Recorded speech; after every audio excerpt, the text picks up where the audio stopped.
राज्यात सर्वदूर मुसळधार पावसानं हजेरी लावले। बीड मध्ये मात्र पाण्याचा टिपूसही आपल्याला पाहायला मिळत नाही आणि मी सध्या बिंदुसरा नदी पात्रात आहे। हे बिंदुसरा नदी पात्र आहे आणि याच नदीमध्ये 1989 ते 90च्या काळादरम्यान पूर परिस्थिती आली होती आणि याच दरम्यान 250हून अधिक जणांचा मृत्यू झाला होता। त्यानंतर ही बिंदुसरा जी नदी आहे कधीही साफसफाई केलेली नाही आणि त्याच निमित्तानं लोकशाहीर साहित्यरत्न अण्णाभाऊ साठे यांच्या जयंतीनिमित्त आयोजक अजिंक्य चांदणे यांनी एक अनोखी संकल्पना राबवलेली आहे।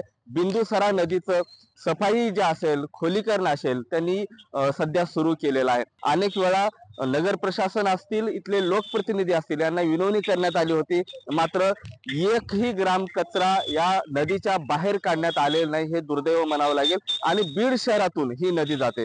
हे बीड शहर आहे आणि शहराच्या मधोमध जवळपास 250 ते 300 मीटरचं हे पात्र होतं, मात्र नागरिकांनी अतिक्रमण केलं, नगरपालिकेने कचरा टाकला, त्यामुळे या ही जी नदी पात्र आहे ते केवळ आता नाला झाला की काय असा प्रश्न जे आहे ते आपल्याला उपस्थित होताना पाहते। अनेक लोकप्रतिनिधी आहेत, त्यांच्याकडे तक्रार केली, मात्र सगळ्यांनी कानाडोळा केल्याचं पाहायला मिळतंय। आणि आता ही जी नदी आहे त्या नदीचं सफाई जे आहे, सफाई काम जे आहे ते आता सध्या सुरू असताना पाहायला मिळते आणि थोड्याच वेळामध्ये ही नदी कुठेतरी आता कचऱ्यापासून, प्लास्टिक पासून उसास सोडेल की काय असं आता एकंदरीत पाहायला मिळणार आहे।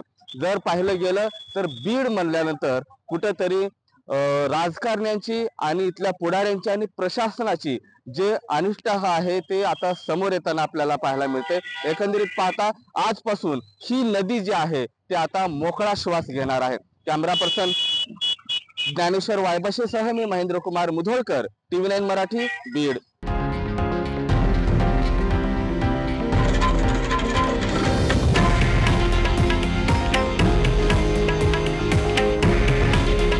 हे आहे देशातील नंबर 1 न्यूज नेटवर्क आणि आपण पाहत आहात TV9 मराठी। काळजी तुमची, हित महाराष्ट्राचं।